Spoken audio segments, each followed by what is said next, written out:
Which gift would you consider to be more valuable? A $10,000 check or $10,000 of stock shares? Of course, the charity CFO will prefer the check. It's easier. Gifts of assets are a hassle. The charity has to retitle them. The charity has to sell them. The donor's financial advisor will, certainly in the U.S., prefer the stock. Giving stocks avoids capital gains taxes. It's cheaper for the donor. Which gift should the fundraiser prefer? The gift of stock. Of course, if the fundraiser cares about the donor, the answer is already obvious. One gift costs the donor less. It avoids capital gains taxes, and so that's the gift the donor should make. But there's another reason. Categories matter. If gifting comes from a tiny category, future gifting stays tiny. If the same gift comes from a big category, future gifting can become big. A checking account is where disposable income lives. Disposable income gifts come from a small category. This keeps future gifts small. Appreciated assets is where wealth lives. Asset gifts come from the big category. Asset gifts can lead to transformational donations. In math, a dollar is a dollar. In story, people put labels on money. They then treat the dollars differently based on those labels. In experiments, when a new category of money becomes donation relevant, giving goes up. Suppose a person gives furniture or clothes to a charity shop for the first time. From that point forward, the category becomes donation relevant. Whenever redecorating happens, charity comes to mind. Suppose a person instead gives shares of stock for the first time. They learn that capital gains taxes are avoidable. From that point forward, the category becomes donation relevant. Whenever a sale is contemplated, charity comes to mind. Experiments and theory are fine. But how powerful is this in the real world? One analysis of over 1 million nonprofit tax returns showed the answer. Raising money from non-cash assets predicted current and future fundraising success. This was true for every charitable cause. It was true for every charity size.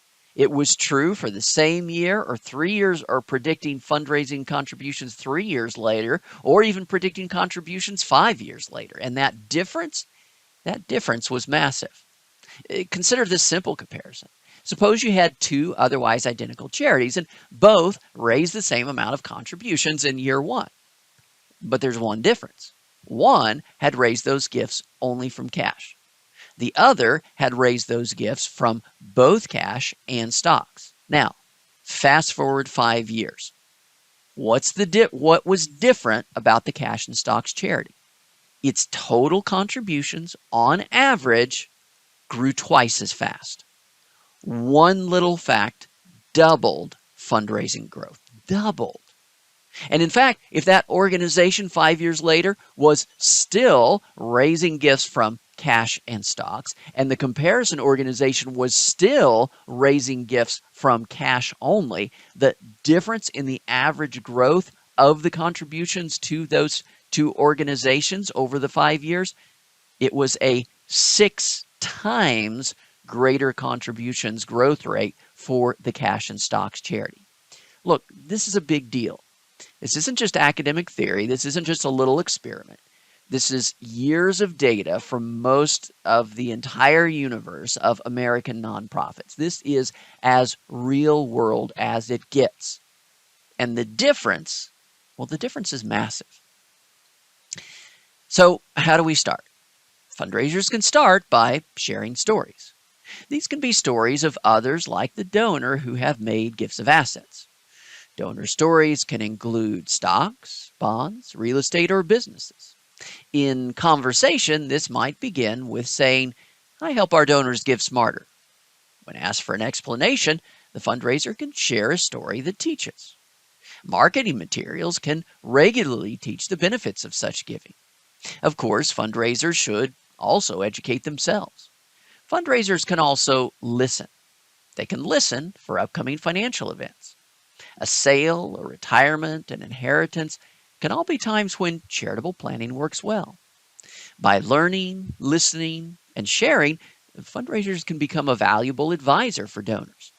They can also change the donor's mindset. Most donors think of donations as something that comes from regular disposable income. Gifts come from pocket change. These donors will give small. They will give small today, they will give small tomorrow. But if a donor begins to think of donations as something that comes from wealth, well, that changes things. These donors will give big. They'll give big today, and they'll give even bigger tomorrow. Legacy gifts are transformational. They can be transformational for the charity because of their size. For people worth over $2 million, estate giving averages 20, 50, or even 100 years worth of their annual giving. This multiple increases with increasing wealth. Legacy gifts from the wealthy can be enormous. But legacy gifts are also transformational for the donor. Current giving increases dramatically after adding charity to an estate plan. Annual donations jump over 75%. Notice, these are the same donors before and after. They just behave differently after changing their estate plans. Even 8 years later, this higher level of giving persists. Why does this happen? An estate gift is a gift from wealth, not disposable income. For many, putting charity in their wealth is their first commitment to donate for many, putting charity in their will is their first commitment to donate from their wealth, rather than from their disposable income. This first gift from wealth can be transformational for the donor. It mentally reclassifies their wealth as donation relevant. This changes the reference point for donations. It opens the way for larger donations in the future. So the conclusion is this: the key to fundraising growth is changing the donor's mindset. This starts by understanding the secret.